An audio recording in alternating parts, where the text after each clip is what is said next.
ముగ్గురు అల్లులుంటే మర్యాద చేయడంలో కష్టం వస్తుంది అంటారు. అదే ఒక అల్లుడికి ముగ్గురు అత్తలుంటే మర్యాద చేయడంలో కామెడీ వస్తుంది అంటున్నాడు మన Praveen. So let's welcome Kevvu Karthik and Patas Praveen team.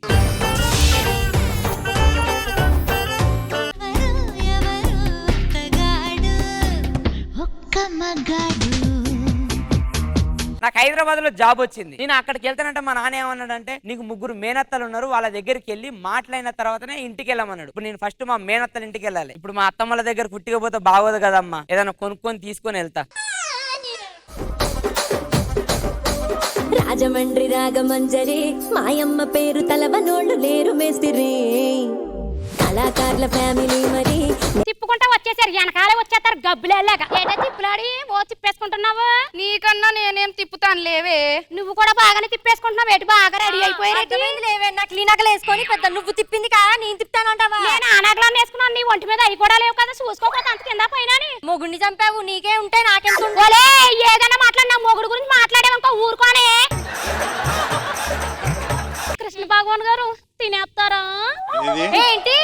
Upma జీడిపప్పు ఉప్మా చేసాను తింటారా అని అడుగుతున్నాను. కృష్ణ భగవాన్ గారు మీకుంది అని మీరు ఉంది అనుకుంటే మాకు ఏదో ఉంది అనిపించదా? అయ్యో ఏదో ఏముంది ఏముంది మా ఇద్దరికి ఏమీ లేదు అనుకోవడమే కానీ. ఆయన నాట్లాడి పతివ్రతను అనుమానిస్తున్నారు, కొళ్ళు పేలిపోతాయే మీకు. నువ్వు పెద్ద పతివ్రతవానే. ఆ పతివ్రత పాయసం వండితే తెల్లారలే దాకా చల్లారలేదంట. ఎక్కువ తక్కువ మాట్లాడుతున్నారు. నా గురించి ఏం తెలుసా? మాడతెట్టానంటే మాడతాడుతో ఎంత మందిని మాడతెట్టావో ఎవరికి తెలదో. గొంతుకు ఆరిపోతుంది. మంచి నీళ్ళు ఇయ్యి. నా దగ్గర ఎక్కడే నీళ్లు? బోల్డ్ అని కొంపలు ముంచో నీ దగ్గర, లేకపోతే ఎవరి దగ్గర ఉంటాయి నీళ్లు? కాదు, నీ దగ్గర అగ్గి పెట్టుందేంటే? నా దగ్గర అగ్గి పెట్టి ఎక్కడి నుంచి వస్తుంది? అందరు కొంపలు తగలెట్టావు కదే, నీ దగ్గర అగ్గి పెట్టి ఎందుకు ఉండదే? ఏమే నీ దగ్గర గుణపం ఉందా? నా దగ్గర గుణపం ఎందుకు ఉంటది? ఎన్నో కొంపలు కూర్చో, నీ దగ్గర గుణపం ఉండదు. అందరు కొంపలో కూల్చాను కానీ నీ కొంప కూల్చడం మర్చిపోయానే. ఎవరో వస్తున్నారు. మళ్ళీ మనం ఎంత పుట్టు చచ్చినా పర్వాలేదు కానీ బయట వాళ్ళకి మాత్రం బాగా ప్రేమగా ఉన్నట్టు ఉండాలి. ఏంటక్క ఇంత సిక్కిపోయావు? బెంగెట్టేసుకున్నా నా కార్తిక్ గడి మీద లేడు కదా. ఎవడరా నువ్వు? నన్ను గుర్తుపట్టలే, నేను ప్రవీణ్. ఏటాడిపోయా నువ్వు పోలేదా? నువ్వు కూడా పోతావేమో సింగిల్ గాని. ఎటు టీమ్ లీడర్ అయిపోయి స్కిట్ చేసుకుందాం అనుకున్నాను. నువ్వు ఇలాంటిది ఏదో చేస్తావనే నేను ఇక్కడ ఉన్నా, అర్థమైందా? సరే అత్తమ్మా, నన్ను గుర్తుపట్టలేదా? నీ ముందు చిన్నప్పుడు చెడ్డీ లేకుండా తిరిగేటోని. ఇప్పుడు అలా తిరుగుతా పెట్టి కొంప తీసి అందరూ చూస్తున్నారు. నా ఫోటోకి దండేసి దీపం పెట్టేసేయ్. ఆ పని చెయ్యమ్మ, ఇద్దరు వదిలిపోద్దు. ఆగత్తమ్మా, ఎందుకు అత్తమ్మా? అది చనిపోయిన వాళ్ళకి చేస్తారు అత్తమ్మా. మరి నేను చనిపోయాను అనుకోనే కదా నీ పెద్దతనే పలకరిస్తున్నా. ఏమైనా అత్తమ్మా, మీరు పెళ్లి అయినప్పటి నుంచి ఇప్పటి వరకు అలానే ఉన్నారు తెలుసా అత్తమ్మా? మరి మొగుడు తని తరిమేస్తే అలాగుండకపోతే ఇంకెలాగుంటది? నలిపోయి ఉంటది ఏంటి? మరి నువ్వు అత్తని చంపిన ఆడదానివే, నువ్వు నా గురించి చెప్పాలి. అత్తని చంపినవా? నేను చంపలేదు అల్లుడు. మా అత్తగారు 100 రూపాయలు చీర కట్టుకుంది. అలాగే చీపు చీర కట్టుకుంటే నాకు విలువ తగ్గిపోదు కదా అని చెప్పేసి చీరనే అగ్గిపెట్టుతో తగలెట్టేసి. చీరను తలిగేస్తే మరి అత్త ఎట్లా చచ్చిపోయింది? ఆ టైంలో ఆవిడ కట్టుకొని ఉంది ఆ చీర. అంతేలే అల్లుడు, ఆ ఇద్దరు అత్తలు నీకు బెల్లం అయ్యారు, నేనేమో అల్లం అయ్యాను. మీరు అల్లం కాదు అత్తమ్మా, అల్లం రబ్బా, అల్లం రబ్బా. సరే అల్లుడు, ఎండను పడొచ్చావు కానీ నీకు సలసలకి ఏమైనా తాగుతావా? మరి కూల్ డ్రింక్ తాగుతా అత్తమ్మా. తెచ్చుకున్నావమ్మా? మరి నేనెందుకు తెచ్చుకుంటా అత్తమ్మా? ఫ్రిడ్జ్ లో ఏం లేవా? ఎందుకు లేదు, బొలుపు ఉంది. ఫ్రిడ్జ్ డోర్ తీయగానే బొలుపు వెలుగుతుంది, ఫ్రిడ్జ్ డోర్ వేసేగానే బొలుపు ఆరిపోతుంది. అది కాదత్తమ్మా, బీర్లు గట్ల ఏం లేవా? అవ్వ సేదుగా ఉంటది, అలాంటి తాకూడదు. అది చేదు ఉంటదని నీకెట్లా తెలుసమ్మా? అవన్నీ ఎందుకు కందరాలకెత్తారు. కడుపులా గుడ అంటుంది. బస్ జర్నీ చేసి వచ్చినా కదా. బాత్రూమ్ వెళ్ళి కానీ మా బాత్రూమ్ ఇందాకే కడిగాను. ఎల్లుడు ఎల్లు. ఆ బాత్రూమ్ లో నీళ్లు ఉండవు, అందులో తేళ్లు పాములు జర్లు అన్నుంటాయి. కరవరాని చోట కరిసిందనుకో, నువ్వు అరవరాని చోట అరవాల్సి వస్తుంది. నా బాత్రూమ్ లోకి రాళ్ళుడు ఎవరుంది, నీళ్లు జుమ్ము జుమ్ము జుమ్ము అని కురిపిస్తుంది. వెళ్ళేది బాత్రూమ్ కి, స్నానానికి కాదు. అర్థమవుతుందా? వెళ్ళేటప్పుడు పేపర్లు తీసుకొని వెళ్ళు. ఆ షవర్ ఎప్పుడు పని చేస్తా ఎప్పుడు పని చేయదు తెలియదు కానీ మా బాత్రూమ్ కి రాలుడు. బాత్ టబ్ ఉంది, చల్లగా రాత్రి పడుకున్నావు అనుకో, నీళ్ళు వేసుకొని తెల్లారి వరకు గొప్ప అవుద్ది మొత్తం అంతానే. దాని అత్తమ్మ మన ఇంటి దగ్గరికి వెళ్దాం.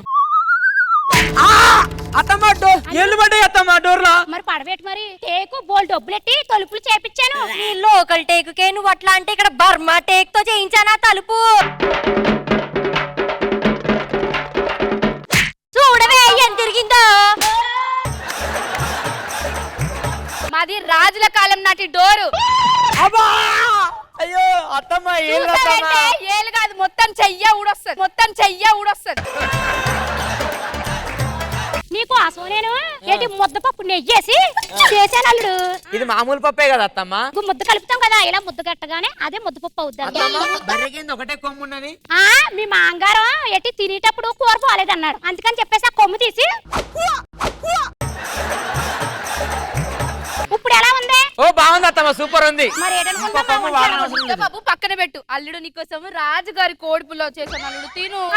రాజుకి దీనికి ఉందని అందరికీ తెలిసిన. ఆ రాజుగారు కాదు, దీని ముద్దపప్పు కాదు అల్లుడు, నేను చిల్లీ చికెన్ చేశాను నీకోసం, తినల్లుడు. పెడతామా చిక్కులు, అందరికీ పెడతా కదా, నీకు కూడా పెడతా చిక్కులు. నాన్నమే తినల్లుడు, బాగుంటది. తినల్లుడు, తినల్లుడు, తిను. ఆగండి, డైలాగ్ మర్చిపోయినట్టున్నాడు, రాట్లేనట్టుంది. వీడు సచ్చాడే, అర్జెంట్ గా పారిపోండి, పోలీసులు వచ్చి బొక్కలు వేస్తారు. అబ్బా ఎక్కడోళ్ళు అక్కడ వీలు కదా, లేకపోతే చంపేసేటోళ్ళను. కొద్దిగా వాటర్ ఇస్తే బాగుండవరన్న. అబ్బా బాటిల్ వచ్చింది. తాగల్లుడు, తాగల్లుడు, మాది బోర్ నీళ్ళు స్వీట్. అల్లుడు నీకోసమే మినరల్ వాటర్ పట్టుకొచ్చాను. ఈ పైపు నీళ్ళల్లుడు, తాగల్లుడు, నా నీళ్ళే తాగల్లుడు. చూడండి అది చూడర్రి.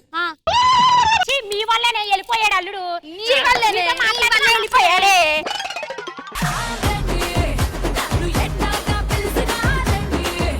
Ma'am hats off to 3 ladies.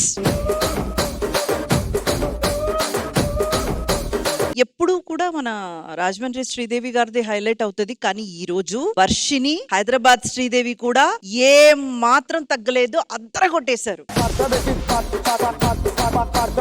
And Praveen ఒక టీమ్ లీడర్ గా మీరు ఏదైతే చెయ్యాలో అది చేశారు. నిజంగా ఒక గొడవ చూస్తున్నట్టే అనిపించింది నాకైతే, స్టేజ్ మీద అద్దరగొట్టేశారు. Super super.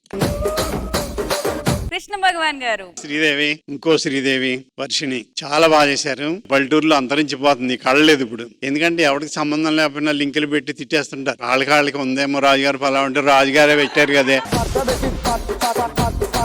ఏముండదు, అది ఏదో అనేస్తుంటారు అలాగా. ఇప్పుడు టీవీలు ఫోన్లు వచ్చి ఆ గొడవలు తగ్గిపోయినాయి. అది చూపించావు శ్రీదేవి నువ్వు. Thank you sir.